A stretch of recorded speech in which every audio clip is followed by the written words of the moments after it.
قد كان وحاوكيا لا دوش السرع عالك ميرالة كوحة كترسن أرجع خوارج الداعش أيام مدة الدوبري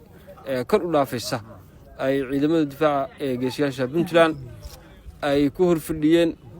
وكوجودوميين waxay rabeen inay gabaad ka dhigtaan oo ay uga dhuntaan rasaasta iyo gacanta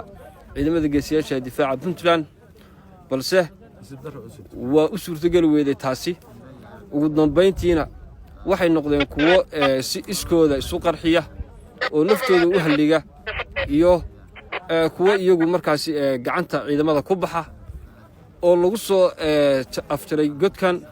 sida u jeedaan difaac aad u adag ayuu godkani leeyahay oo way adag tahay in waxa la yiraahdo si foolka foola loo abaaro balse ciidamadu si xeeladaysan ayay falkaasi iyagoo ilaalinaya yareynayana khasaaraha ay uga hortageen cadowgiina goobtiisa ugu galeen oo ay ku laayeen